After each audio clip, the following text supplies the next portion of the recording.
Bismillahirrahmanirrahim.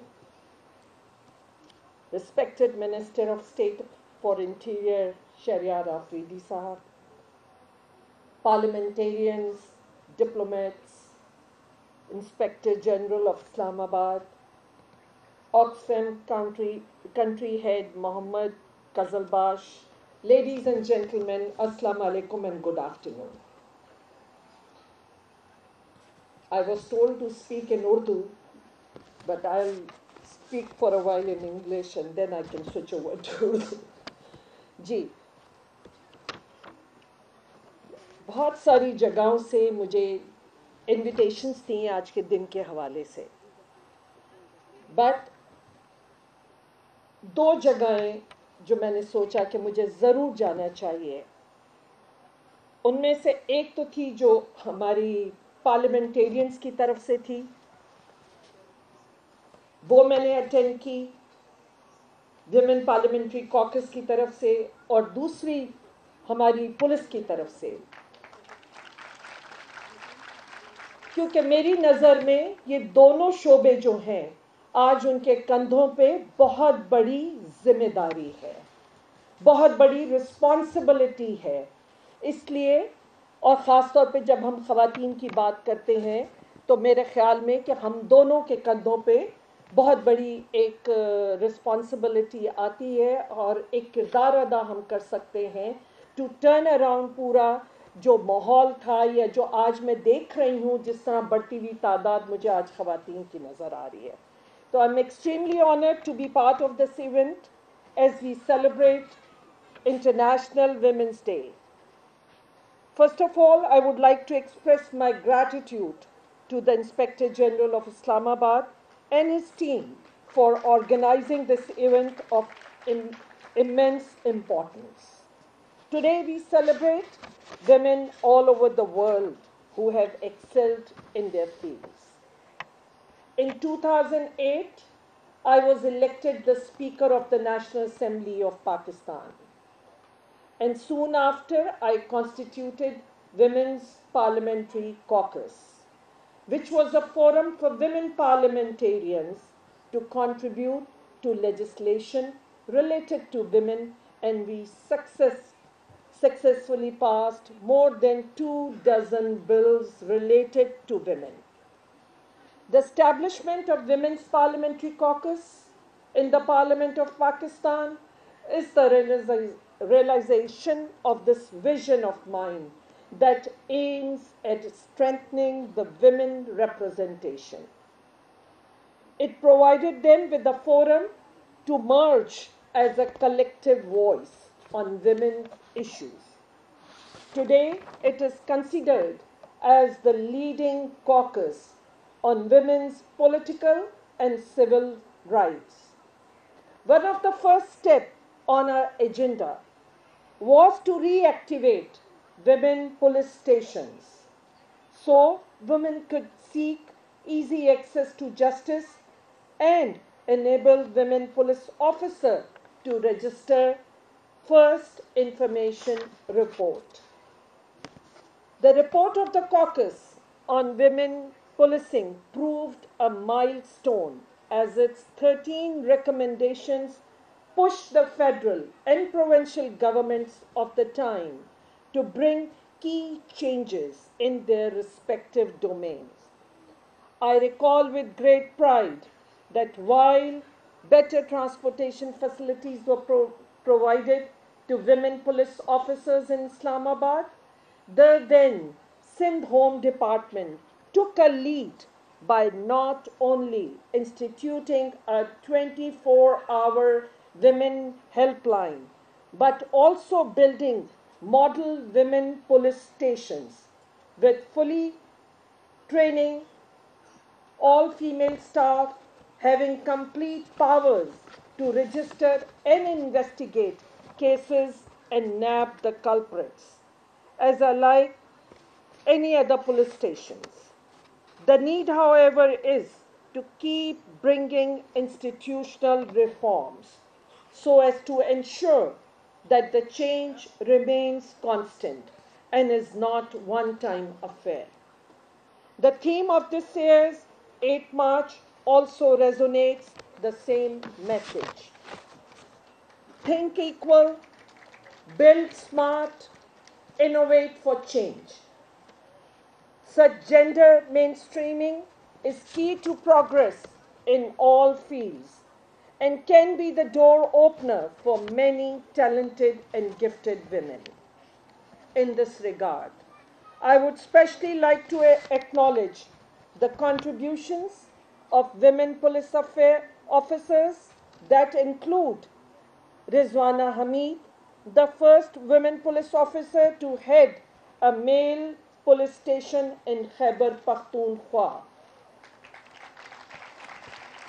Miss Helena Said, the first female Additional Inspector General from Balochistan. Amna Beg, Assistant SP hailing from Gilgit-Baltistan. Sohai Talpur, ASP from Sindh. We are indebted for the services and contribution of women police officers.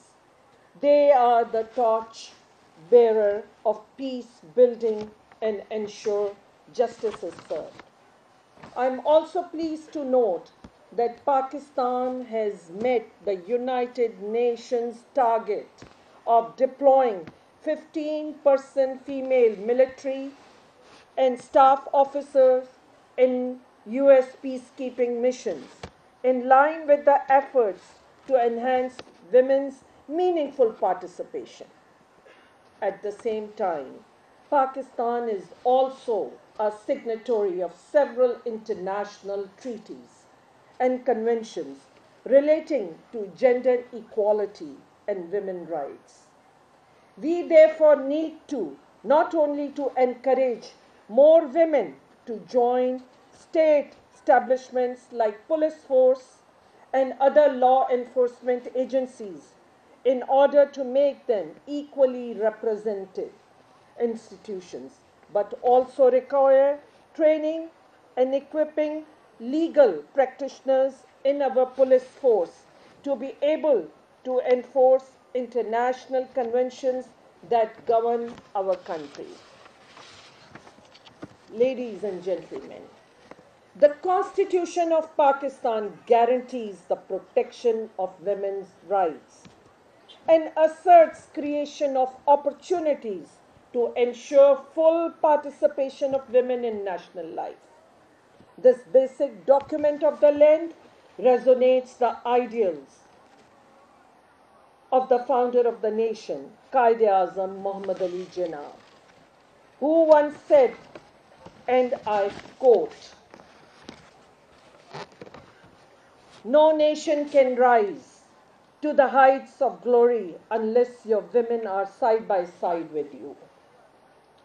A forward-looking, progressive, and Naya Pakistan, it needs women to be in the forefront in every walk of life.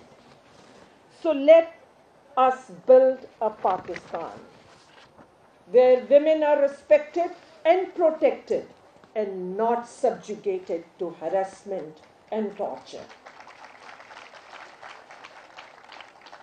Where the birth of a girl is an occasion of joy and celebration and not a matter of stigma and shame.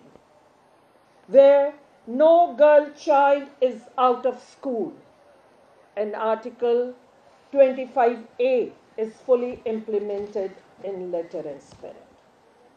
Where educated and qualified women are encouraged to be equal partners in progress and are not pushed behind. And where the path to progress is an equal opportunity avenue and is not blocked by glass ceilings. Ladies and gentlemen, before I end,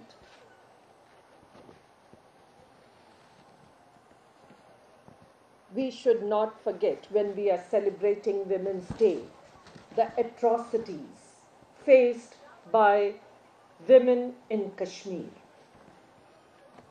In Kashmir, Jammu and Kashmir, women are the most vulnerable and worst hit section of the society due to violence caused by militancy and armed conflict.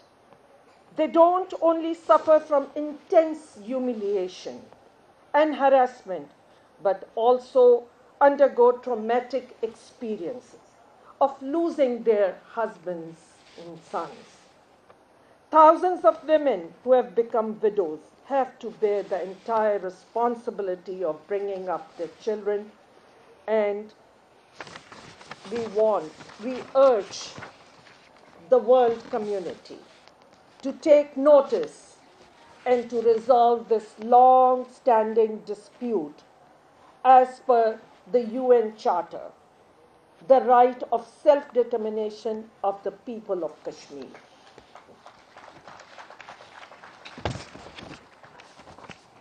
मैं आखिर में, क्योंकि बहुत ज़रूरी है कि हम जहां अपनी खुशियां सेलिब्रेट कर रहे हैं, अचीवमेंट सेलिब्रेट कर रहे हैं, हमें ज़रूर कश्मीरी ख़वातीन के साथ आज जो कुछ हो रहा है उसको ज़रूर हर फोरम पे हाईलाइट करना चाहिए, याद रखना चाहिए, क्योंकि worst kind of human rights violation आज वहाँ हो रहा है।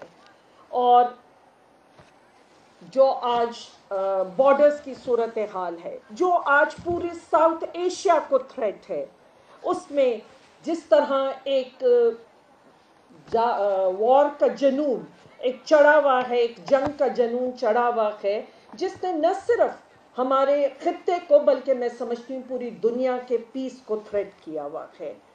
और मैं इस हुकूमत ने, हमारे प्राइम मिनिस्टर ने जो बड़ा स्ट्रॉन्ग मैसेज दिया है, एक बड़ा रिस्ट्रेन का मैसेज दिया है और बार बार डायलॉग की बात की है, क्योंकि आज हमें जहाद गुर्बत से करना है, हमें जहाद जहालत से करना है, और इन सब के लिए यकीनन ख़वातीन किसी तरह भी कम नहीं है। मैं आप सबको कहूँगी कि एक दफ़ा फिर जिस तरह हमने अभी एक ये वीडियो क्लिप देखी थी जिसमें हमने उन्हें मार्च पास करते देखा और उनको डिफरेंट उसमें रोल्स में कि अपनी लॉ एनफोर्समेंट एजेंसीज़ में जो जिस तरह उनका किरदार देखा, मैं समझती हूँ वो खराज तहसीन के लायक हैं और हम उनको जितना अप्रिशिएट करें वो कम है। और ख़ास तौर पे जो शकीला का कमेंट था कि दिन में बंदूक और रात में बेलना उठा लिया, तो आई थिंक यही एक हमारी पाकिस्तानी ख़वातीन की जो निशानदेही उन्होंने की कि खराज तहसीन के लायक हैं। मैं इस कायद के उनकी उस बात पे ये याद आया और ये मैंने बैठे बैठे अभी लिख लिया कि एक कायद की कोटेशन थी और जो मुझे बहुत अच्छी लगती थी, जब मैं स्पीकर थी तो मैं बार बार उसको उस चेयर से दोहराती थी। There are two powers in the world. One is the sword and the other is the pen. There is a great competition and rivalry between the two. Then there is a third power, stronger than both, that is of women. Pakistan Zindabad.